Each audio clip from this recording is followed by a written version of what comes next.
सर्वांना नमस्कार. मनस्वास्थ्याची दैनंदिनी मधला आजचा आपला तिसरा दिवस आहे. आपण गेले 2 दिवस मन, स्वास्थ्य आणि काल श्वास याबद्दल बोलतोय. आज मी ध्यानाबद्दल बोलणार आहे. आणि बऱ्याच जणांनी प्रश्न विचारले की माझं ध्यान सक्सेसफुल झालं का नाही झालं हे मला कसं कळेल.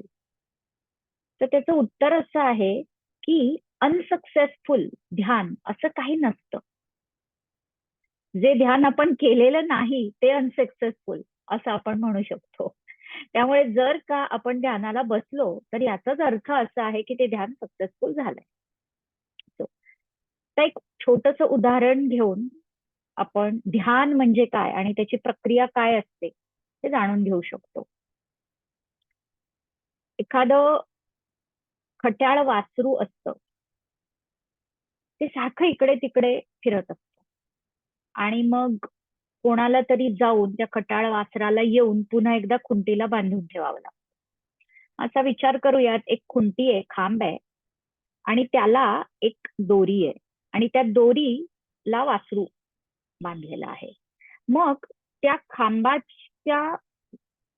खांबाला बांधलेली ती जी दोरी आहे, त्या दोरीची जी लांबी आहे ती लांबी म्हणजे वर्तुळाची त्रिज्या, रेडियस असा जर विचार केला तर त्या दोरीची लांबी जेवढी आहे तेवढ्याच कक्षेमध्ये ते वासरू फिरू शकतं.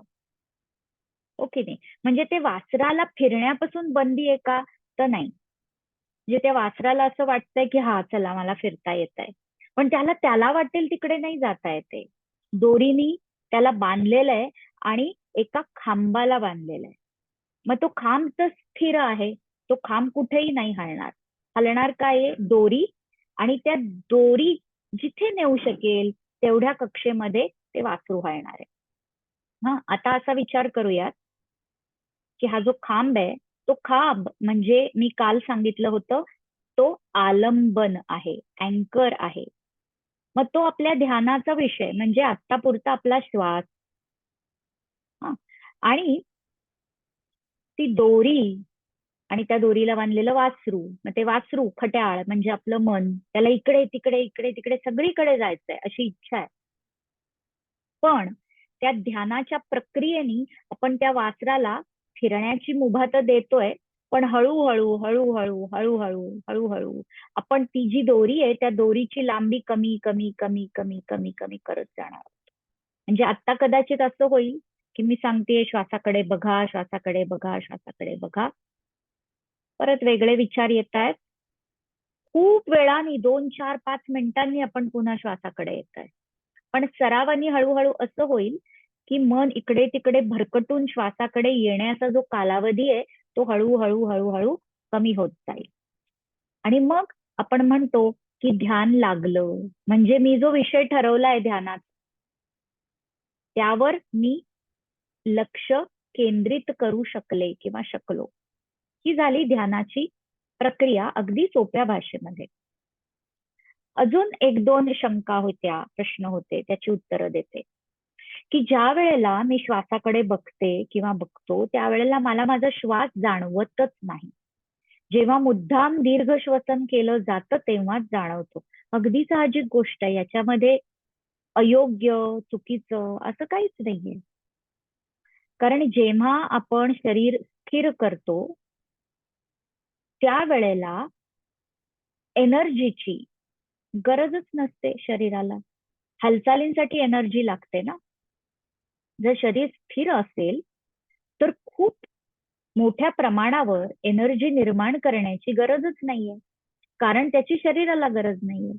मग शरीर जेव्हा स्थिर आहे तेव्हा आपला श्वास हा अतिशय संथ होणार आहे. आणि आपण अगदी असा श्वास म्हणजे छाती फुलवून असं म्हणजे दीर्घ श्वसन नाही.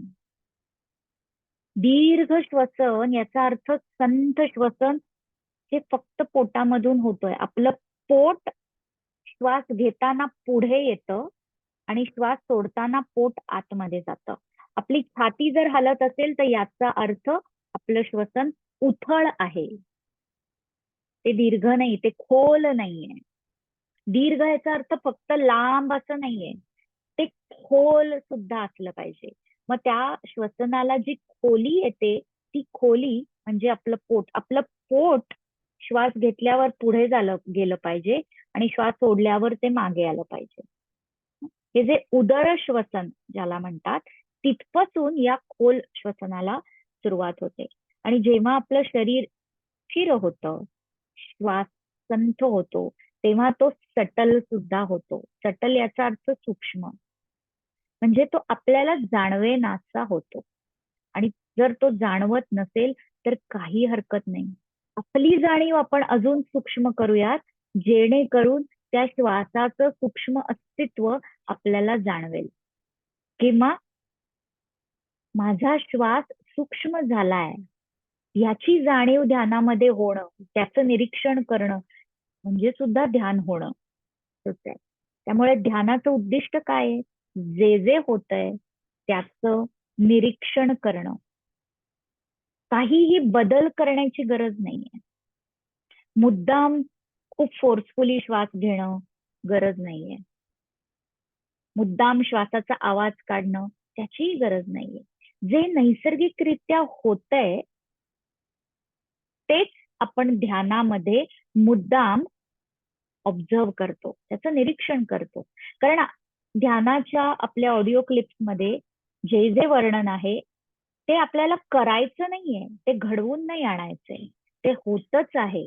पण आता आपण आपलं लक्ष ते जे काय होतंय त्याच्यावर घेऊन जातोय, कारण अदरवाईज आतापर्यंत आपण ते बघितलेलंच नव्हतं. मला वाटतंय ध्यानाबद्दल एवढी माहिती आज पुरेशी आहे. यावरही विचार करूयात आणि तुम्हाला त्यामध्ये काय सापडतंय ते जाणून घ्यायला सगळ्यांनाच आवडेल. धन्यवाद.